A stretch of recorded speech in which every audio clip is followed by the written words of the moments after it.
జీవితంలో అడ్డంకులు ఎన్ని ఉన్నా సంకల్పం ఉంటే విజయం వస్తుంది అని నిరూపించిన మరో ఆదర్శమైన వ్యక్తి కథ ఇది.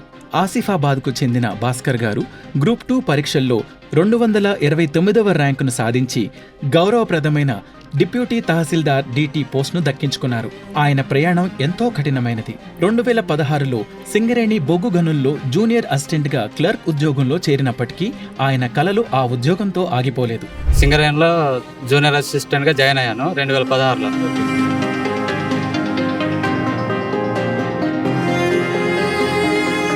రోజంతా డ్యూటీ చేసి సాయంత్రం పూట 4 నుంచి 5 గంటలు నిరంతరంగా చదువుకునేవారు. సాయంత్రం పూట ప్లస్ కొన్ని రోజులు లీవ్ పెట్టుకొని చదివి ఇది సాధించడం జరిగింది.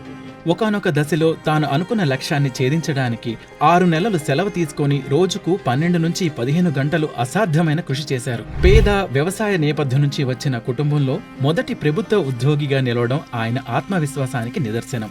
ఖచ్చితమైన ప్రణాళిక, నిరంతర కృషి, పట్టుదల ఉంటే అసాధ్యాన్ని కూడా సుసాధ్యం చేయవచ్చని నిరూపించిన విజయుడు ఈ భాస్కరుడు. ప్రభుత్వం ఉద్యోగం అనేది కేవలం జీవనోపాధి మార్గం మాత్రమే కాదు, అది ప్రజలకు సేవ చేయడానికి లభించిన ఒక గొప్ప అవకాశంగా నేను భావిస్తున్నాను అని భాస్కర్ గారు అంటారు. అంటే మన పేదలకు సర్వ్ చేయడానికి ఖచ్చితంగా మంచి అవకాశం ఉంటుంది.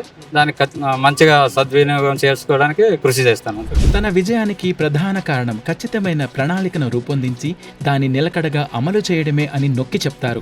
ఆయన చదివేటప్పుడు నోట్స్ రాసుకోవడానికి బదులుగా కేవలం పాఠ్య పుస్తకాలనే మళ్లీ చదివి రిపీట్ చేయడం ద్వారా సబ్జెక్ట్ పై పూర్తి పట్టు సాధించారు. నోట్స్ ఏం రాయలేదండి, బుక్సే అంటే టెక్స్ట్ బుక్సే మళ్ళా చదివాను, రిపీట్ చేశాను అంతే.